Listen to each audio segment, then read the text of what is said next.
Well, good evening, everyone. It's awesome to be here with all of you tonight. Before we get started, a little bit of a funny story. After church this morning, I got home and made a pot of coffee. Didn't realize that the carafe was already filled with water on the inside, so I filled it with more water, and water came spewing out of the back, and it went everywhere on the counter, onto the floor. So I got a big towel and started wiping it up. And I did not notice that a silverware drawer was open. Got up, bop.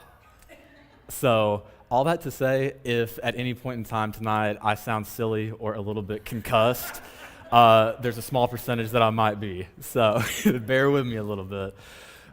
We got quite a bit of a treat for you here tonight. You're actually going to hear a dual lesson from me and Jerry tonight, so you get to see both of us up here. Jerry had a really good idea for tonight's lesson. It's actually going to be about influence, the importance of influence and the benefit of influence that we have and the responsibility we have with our influence. A lot of people these days, especially in this day and time, are self-described influencers, primarily on social media. Lots of people will call themselves influencers. But mostly what they're influencing is things that are trendy, things that are hip, and all things that are pop culture or worldly. And basically, they're just representatives of those things. Us, however, we are God's representatives, and we also, in a way, are influencers. But we are striving to be good Christian influences on not only amongst ourselves as Christians, but also the world. So kind of just to start us out, it's going to be a little bit interactive starting out. So just a quick question. How would you define influence in your own words? How would you define what it means to be influential or to show influence to people?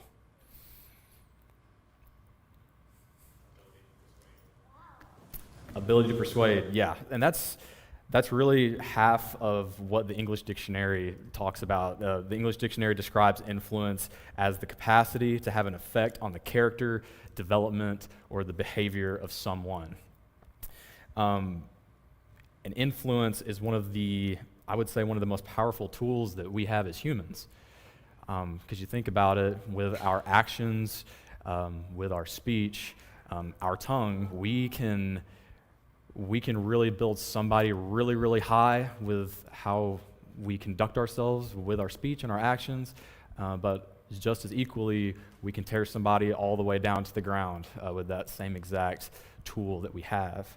It kind of reminds me of the first Spider-Man, where Uncle Ben tells Peter Parker, with great power comes great responsibility. And that's definitely true when it comes to the influence that we have on others. And we all have had people in our lives who have had an impact on us, people who have shaped us, people who have molded us into who we are today.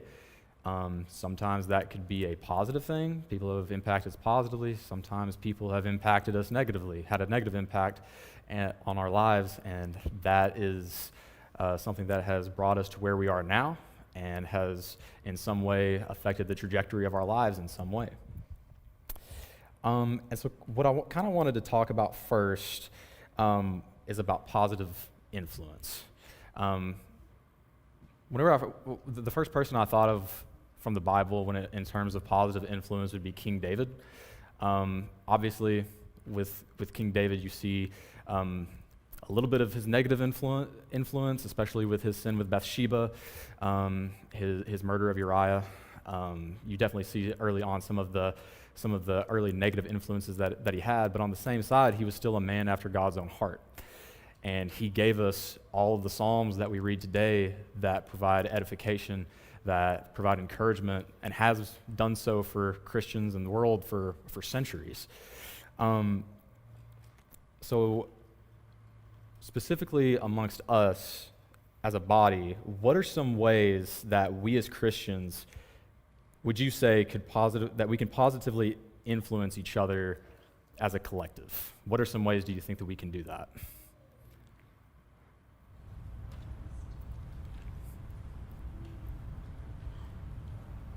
Micah? Similarly to stories we read in the Bible, we see like David had faults, but he was a man after God's own heart. And in a similar way, we can share our struggles.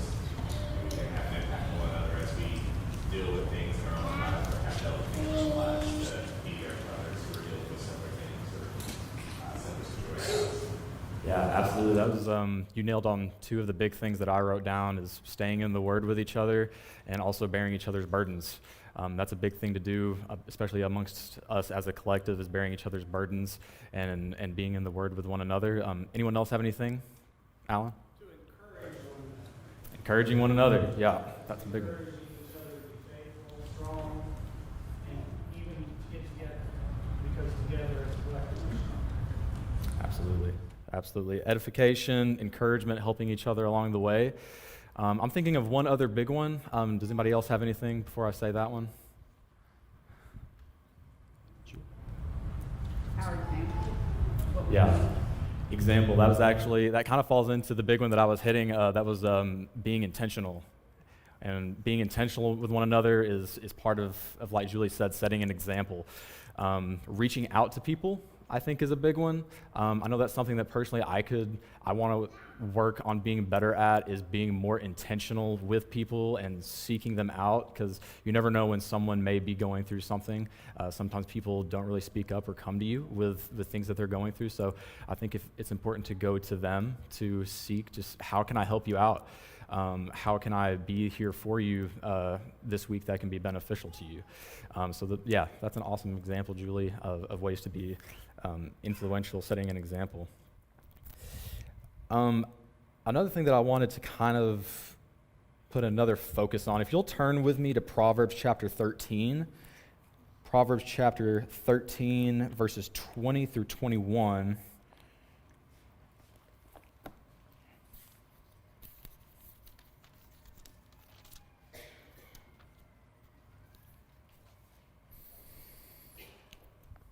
This is going to kind of go into a just very briefly, kind of like how Alan said, being amongst each other. I think it's very important for us as Christians to always spend time with each other. There's really no better place to be than to be amongst your fellow Christians, whether it's inside the church building or hanging out outside of it throughout the week. And in Proverbs chapter 13, verses 20 through 21, there's a couple of verses that talk about being amongst the wise rather than fools. And we'll go ahead and we'll read that. It says, "The one who walks with the wise will become wise, but a companion of fools will suffer harm. Disaster pursues sinners, but good rewards the righteous." So, kind of an example even from my own life. I can think back to before I was a Christian, some of my very best friends who, even to this day, I still love them very, very dearly, the guys who I grew up with. But whenever I turned my life around and became a Christian, they were still stuck in their old ways, in really some of them the same ways that they're still stuck in today. So as much as it hurt, maybe they didn't understand it, I kind of had to go ahead and draw a line and separate myself from them because they would be damaging to my walk as a Christian. So even though that was tough, it was something that needed to be done. If I was going to pursue Christ, I needed to go and pursue Christ and be amongst like-minded people rather than staying amongst my friends who, yeah, I love them, but as we read, those who walk with the wise will become wise. A companion of fools will suffer harm. And even worse, in verse 21, disaster pursues sinners. And that's kind of telling, because that's not saying that when you sin, you have disaster just kind of waiting on you to get there. What it says in verse 21 is that disaster is chasing you. It's chasing you until it gets you. So that's a pretty terrifying thing. So that's another thing that I kind of wanted to just briefly go over about how important it is when it comes to influence, to not be influenced by people of the world who could drag you down. Make sure that when we're being influenced, we want to be around the people who are going to influence us in a positive, beneficial way that will be helpful for our souls. And now I kind of want to go briefly into negative influence. Obviously, there's a ton of positive influence and negative influences that we see from the characters that we have in the Bible. One of the first examples of negative influence that came to my mind almost immediately was our very first example of a negative influence in the Bible, starting in the first few chapters of Genesis with Adam and Eve. You kind of see a range of negative influences. Of course, you have Adam and Eve who are in the garden. They have perfect fellowship with God. They are perfect, blameless, sinless, and life is awesome. But then we have Satan, who that's kind of our first big example of negative influence being talked about, bringing a temptation towards Eve, and then Eve, of course, falling into the trap, partaking of the fruit, and then you have Adam and Eve kind of also having negative influences on each other because Eve offers the fruit to Adam. Adam does not try to control the situation, doesn't stop Eve, goes along with her, so does not take the lead to stop it. So you kind of see those negative influences from Adam and Eve just right from the jump there. In some ways, and if no one has an answer to this, I can give my answer, but in some ways, do you think there's any way we could maybe accidentally or maybe not intentionally meaning to have a negative influence on people, but sometimes we do? I know I have a couple of examples myself, but does anyone have any examples of that they may come to mind?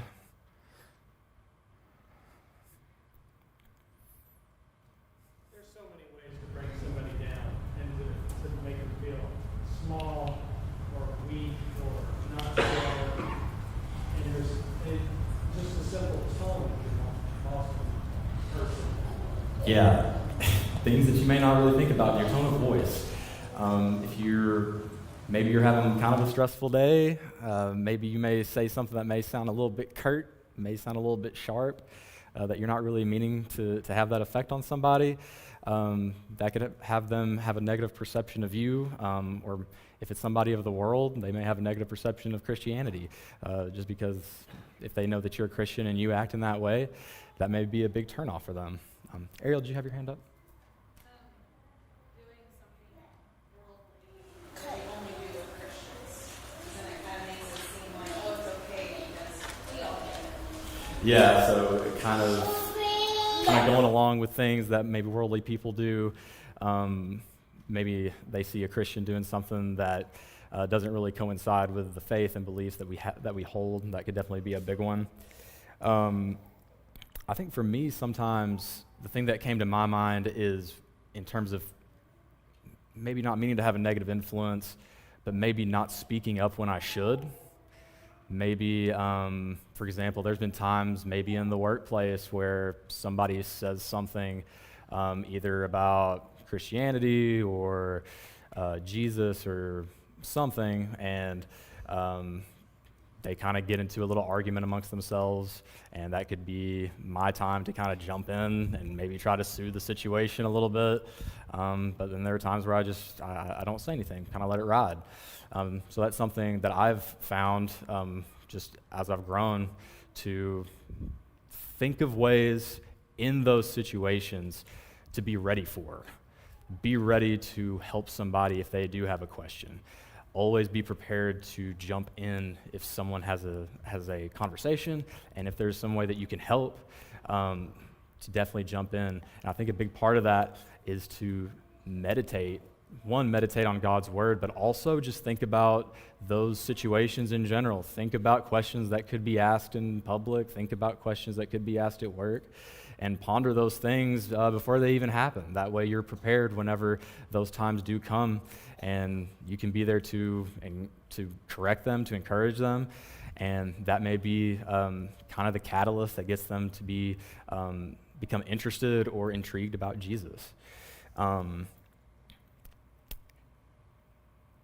when dealing with people of the world, sometimes that can be kind of tough to have a positive influence on them, because sometimes that can be a little bit tricky because they may not always like what we have to say. A quick example before I let Jerry come up, I remember a couple of years ago, I had a friend from college. This was back whenever I was living in Arkansas, and he was studying at the University of Central Arkansas, and he had a occupational therapy residency. And he was having it in Fayetteville, Arkansas. And I let him stay with me for a couple months in my spare room while he did his residency. And we started having some religious conversations. We both come from different backgrounds, of course. Me, who I've always gone to a Church of Christ, and him having a Baptist background. We, of course, disagreed on lots of different things. We had discussions about baptism, discussions about free will, kind of those really sometimes hot button topics among denominations that people kind of have a big course of tension with. And I always think about that. There were times whenever I would have these conversations with him, and I would provide my biblical evidence for why I believed, for instance, why I believed in baptism as being essential, why I believe we do have free will. And even though I gave him the facts and the examples, and at times maybe, yeah, he was convicted of some things, I always look back and I'm like, did I handle that in the way that I should have? Was it good to just immediately hop in on that? Or would it have been better and maybe more meaningful if at the very beginning, how do you feel about Jesus? How do you feel, what does it mean to you about Jesus' sacrifice? How does that relate to sin? How do you feel about that? Starting the foundation with Jesus and then building up to those other things that then you can have a discussion on. So I always think about that of ways that I can have a positive influence, especially to people who may have disagreements with me or to worldly people. Always have it start with Jesus. And with that, Jerry, I'll have you come on up to finish. Thank you. All right, well, hi. I am the aforementioned Jerry that Cameron said would be coming up here halfway through. My game plan is to read about 4 different passages, make some comparisons, make some application, compare some folks that we know and love, and then I'm going to go sit down. And I'm going to do all of this without crying. I will. Watch it. I got this. As I talked with Cameron about the topic of influence, it was really on the mindset of, man, there's been some great people in my life, in our lives, and it's a beautiful thing to remember those moments that maybe stick out to one person but not to another, and just to meditate on the influence they have over us. As we read through a couple of different passages, I think Timothy had Paul. And of course, we have those examples, but we also have each other. And what a beautiful thing that is. And I want to remember some folks tonight. So as I read through some of these passages, I'm going to go ahead and tell you the person I'm thinking about. For those that know them, I may describe them a little bit, and then I'll read the passage, and then we'll talk about just some brief moments. So first, I've got a passage that reminds me of Jimmy Thomas. So Jimmy, a longtime member here, has since left this earthly plane, but a wonderful man, a wonderful example to us. I've got a specific moment of that. But I want to read 2 Timothy 4. So 2 Timothy chapter 4, verses 1 through 7. I charge you in the presence of God and of Christ Jesus, who is to judge the living and the dead, and by his appearing and his kingdom. Preach the word. Be ready in season and out of season. Reprove, rebuke, and exhort with complete patience and teaching. For the time is coming when people will not endure sound teaching, but having itching ears, they will accumulate for themselves teachers to suit their own passions, and will turn away from listening to the truth and wander off into myths.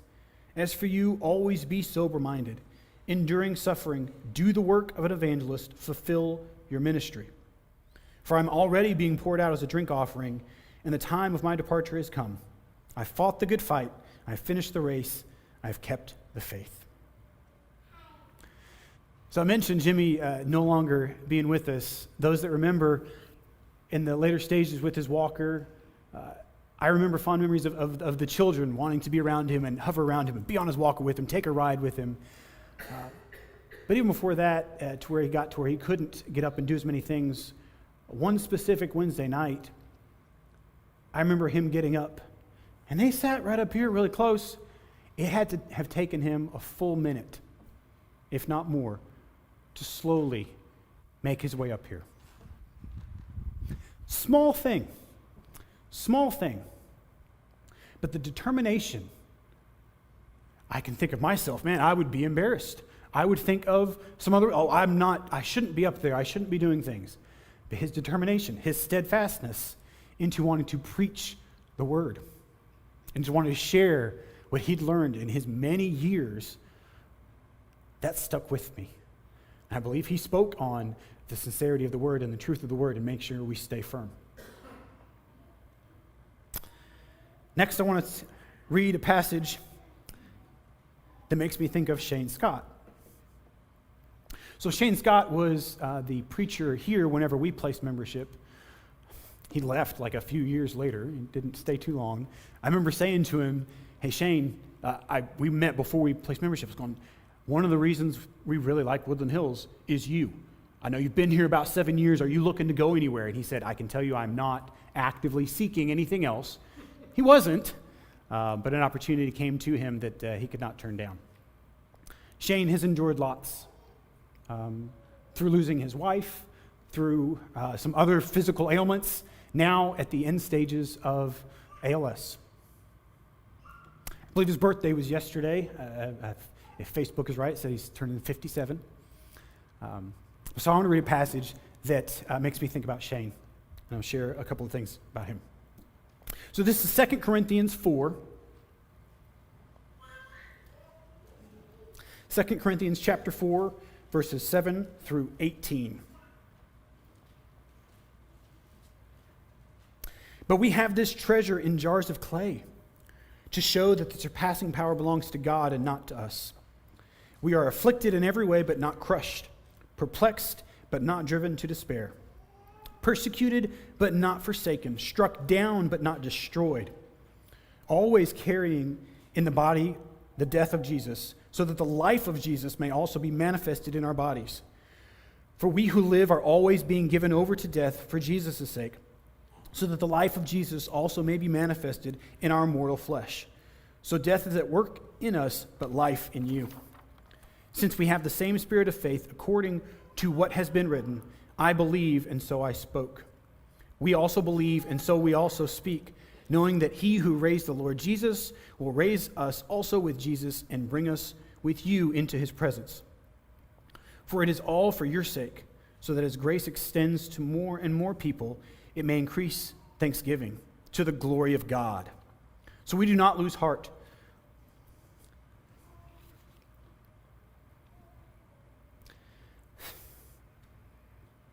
Though our outer self is wasting away, our inner self is being renewed day by day. For this light, momentary affliction is preparing us for an eternal weight of glory beyond all comparison, as we look not to the things that are seen, but to the things that are unseen. For the things that are seen are transient, but the things that are unseen are eternal. One of my favorite ways of describing Shane is making wise the simple. I always felt like he could take such complex things, and even I could understand it. It was beautiful. Barry's still working on that. Sorry, I got to make a joke to get myself to calm down here. No, I love even just he took a moment of spending time with several of us men to work on how to give a Wednesday night talk. Just walking through different ways to help us improve our speaking abilities. And Shane is a great orator, a great public speaker, in addition to being a fantastic Bible student. Super impressed by him. Recently, in the later stages of his ALS, it's been harder to speak. But, oh my goodness, there's somebody down there with them at Valrico that through the power of AI, he's still delivering lessons. There was one recently that I got to listen to. It said, Thinking Through Doubt. You want a good 20-minute listen, go find that. I can send you the link too if you want to ask me later. Oh man. Based around the passage of the gentleman saying, yes, Lord, I believe, but help my unbelief.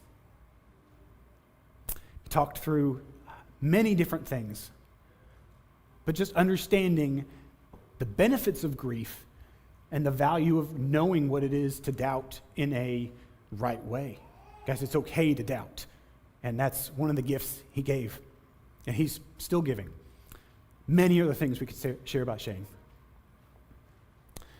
So the last person I want to mention specifically is Dwayne Starr. So I'm going to read just one verse because we've been covering this passage lately in Ephesians 4. Dwayne served as an elder here many years. Great sense of humor, a ton of fun to be around. This is Ephesians 4, just verse 15. We've been talking about the different talents and attributes and things that we have and ways we can work in the body. And that's what the section is about. But specifically, verse 15 says, rather, speaking the truth in love, we are to grow up in every way into him who is the head, into Christ. And when I think of someone who could speak the truth in love, I think about Dwayne. He had a way of relating to you and being calm. I remember him having humility to say, I hadn't thought about that way before. One of my favorite memories of Dwayne is when Shane had just left from here. So we were in need of another preacher. And our three elders at the time, Max and David and Dwayne, all stood up here. And I'm going to paraphrase it. Somebody that remembers it better, you can correct me later. But Dwayne spoke to us and said, all right, guys, so we are now in need of a new preacher. And Max, who is one of our elders, has preached before, and he's expressed interest in being our preacher now. Now, Max has been an elder, and he's been here. And if you have had a problem or an issue with Max, you have said it, or you would have said it. So Max is going to be our preacher now. And I was like, man, what do you say? How can you argue with the truth, with the logic, with the way in which he approached it? I'm going, yes. We don't have to go through any of those long processes or anything. And I just remember it being the smoothest, beautiful transition ever of letting that be where we headed. Again, lots more things we could say about Dwayne and many others. Goodness, I could have talked about Brother Reinhardt, Brother Locato, Brother Austin, the Roberts, who would sit right over here. Lots of other people we could mention. I told you I wasn't going to cry. I'm specifically mentioning people who aren't in this room. But we're very grateful, me and my family, for the influence of the people here. And I guess that was kind of the thought process. Going through this is, man, we benefit from each other. We were not meant to be alone. We get to grow together in failures, in success, in so many ways. My encouragement to you guys is to make sure you share it. So I'm going to steal a comment that Barry has made in one of his classes before. The last passage we want to read is Mark chapter 1. So Mark chapter 1, in the final portion of that, starting in verse 40, this is where Jesus is beginning his ministry. Obviously, we're in chapter 1. It's where he's going out and making a name for himself, so to speak. But sometimes he makes too much of a name for himself, and then it's hard to be able to continue to preach. So in verse 40, it says, and the leper came to him, imploring him, and kneeling said to him, if you will, you can make me clean. Moved with pity, he stretched out his hand and touched him and said to him, I will be clean. And immediately the leprosy left him, and he was made clean.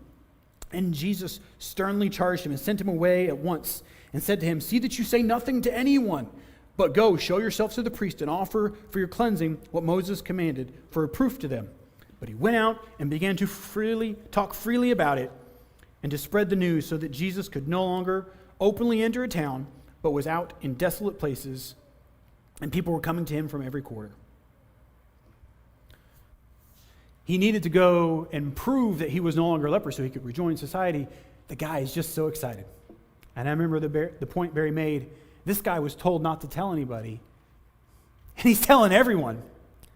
We were told to tell everyone, and sometimes we tell no one. I'm embarrassed to say I have a friend that, goodness, it took me like 8 years to finally go, hey, Seth, would you like to have a Bible study? Would you be interested in talking about God? And of course, you know his answer was, no, Jerry, don't ever talk to me again. I hate you. I can't believe you mentioned. No. He said, yeah, sure. That's great. What are you going to talk about? And it can be that simple. Or it can be, as the song says, God has no hands but our hands. They could just see our works. They could just see how we are. Man, how you treat people matters a whole lot.